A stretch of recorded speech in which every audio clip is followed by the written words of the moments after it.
Bang Fahri bilang bahwa tantang KPK turun tangan untuk menangani masalah utang Anies Baswedan 50 miliar. Katanya takutnya ada permufakatan jahat. Nih, Bang Fahri emang melihatnya seperti apa? Dengan berkembangnya pembiayaan secara ilegal.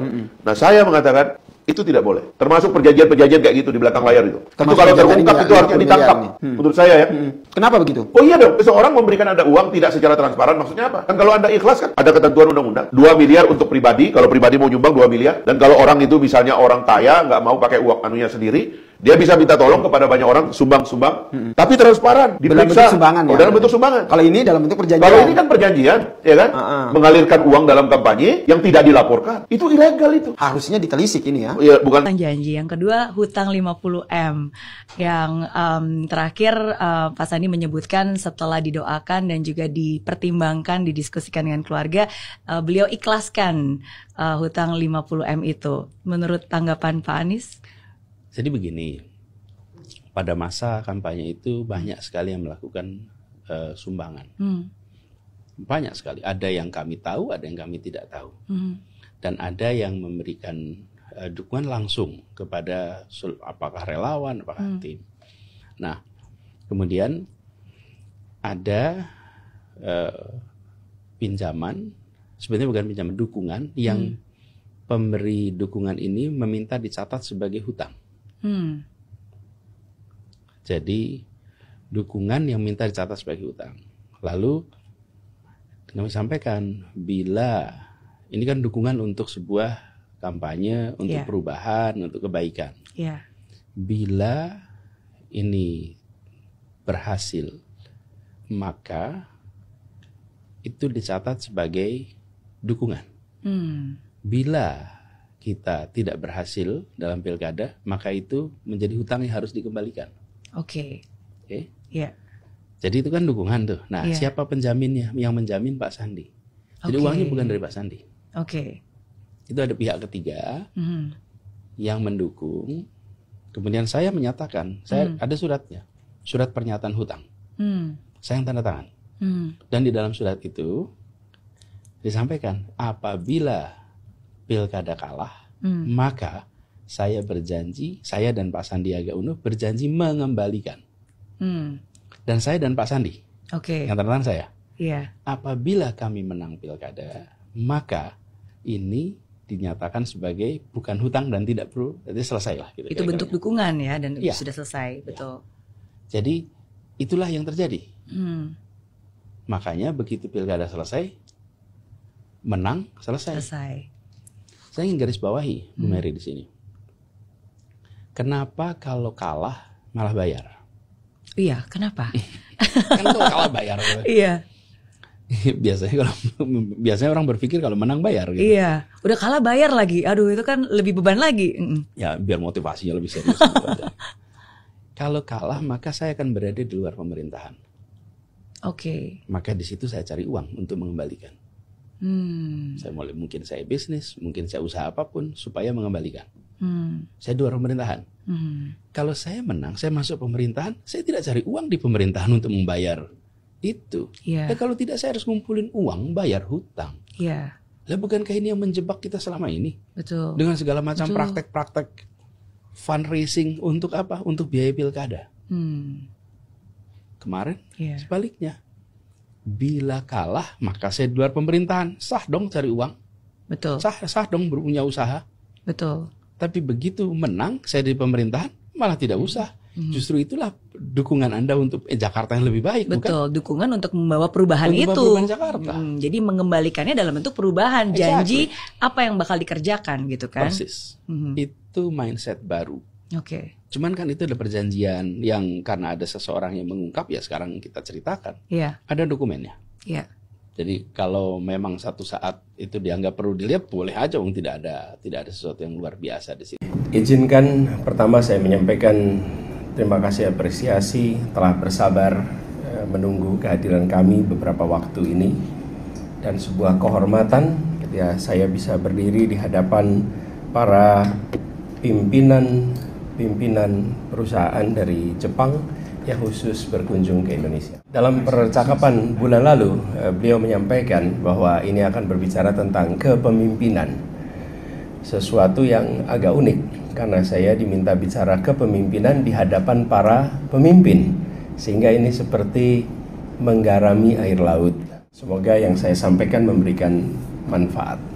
Saya akan bercerita tentang pengalaman di dalam memimpin sebuah kota bernama Jakarta yang penduduknya di dalam kota 11 juta, tapi dengan penduduk sekeliling Jakarta adalah 35 juta orang, memiliki porsi 8% dari national GDP, itu disumbangkan oleh satu kota bernama Jakarta, dan di kota ini terdapat permasalahan-permasalahan mendasar yang sudah menahun. Ketika memimpin, kita semua punya pengalaman.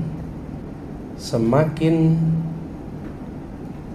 posisinya rendah, semakin jelas deskripsi tugasnya. Semakin tinggi di dalam struktur organisasi, semakin abstrak tugasnya. Begitu juga di dalam organisasi pemerintahan. Di Jakarta ada 11 juta penduduk. Saya memimpin seluruh pegawai di kota ini, jumlahnya hampir 200.000 orang. 200.000 orang itu dari mulai head of department, pimpinan departemen, sampai petugas pembersih di jalanan. Semua ada dalam kepemimpinan di bawah gubernur. Dengan organisasi sebesar ini, 200.000 orang, seorang pemimpin tidak bisa memimpin hanya dengan mengandalkan struktur organisasi atau mengandalkan kepada target-target untuk dicapai.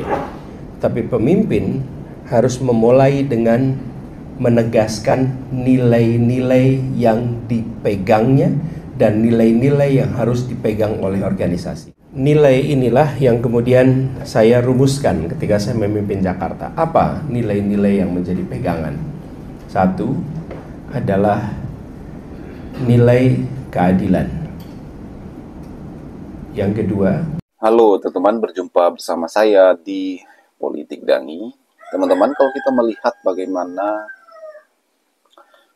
Anies ketika maju ya, di Pilgub Jakarta dulu, teman-teman ya. Dan ini ada masalah pribadi sebenarnya antar Anies dan Sandi ya, Sandiaga Uno, teman-teman, yaitu tentang hutang piutang sekitar 50M ya. Dan ini sebenarnya masalah pribadi dan sudah selesai. Namun kalau kita melihat bagaimana Fahri Hamzah ya, di suatu momen Fahri ini ya mengomentari hal tersebut ya ikut campur lah istilahnya. Fahri mengatakan bahwa ini ya harus diperiksa oleh KPK dan sebagainya. Padahal itu masalah pribadi, uang pribadi. Padahal tidak ada sangkut pautnya dengan uang negara ya.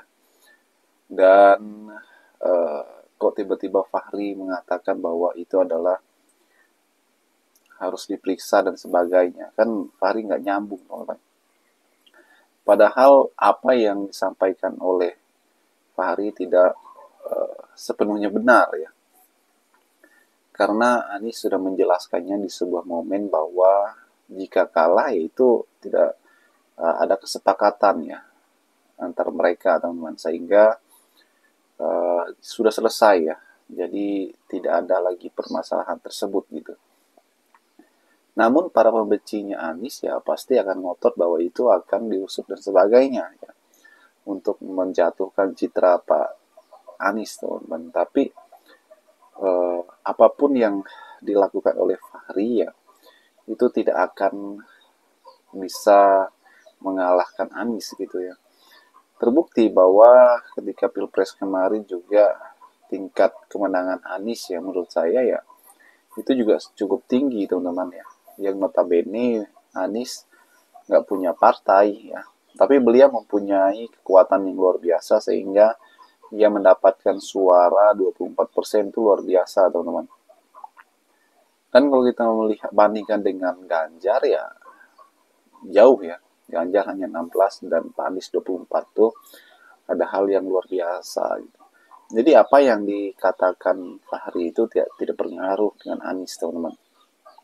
Anies sangat-sangat luar biasa bagaimana ia menjadi capres yang dipercaya oleh masyarakat, teman-teman ya.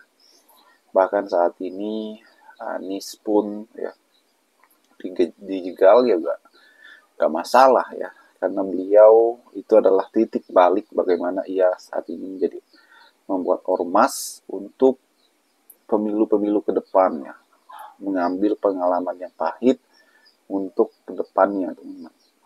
Dan kalau kita melihat bagaimana Fahri Hamzah yang selalu mengkritik Anies ya, mulai dari menjadi gubernur Jakarta dulu ya, bagaimana ia selalu menyerang Anies. Di Pilpres ini pun ya meminta Anies untuk sadar diri dan sebagainya, teman-teman ya. Itu tidak akan membuat Anies mundur, ya, tidak akan membuat Anies, bahkan pernyataan Anies pada saat itu yang luar biasa adalah suruh aja Fahri jawab sendiri, kata Anies, teman-teman. Artinya bahwa Anies ogah menanggapi hal-hal yang keluar dari mulut Fahri ya, dianggap sebagai tong kosong bunyi nyaring ya. Dan apa yang dilakukan Anies ya kita terus dukung, teman-teman. Apapun yang dikerjakan pasti baik ke depannya. Bagaimana menurut kalian?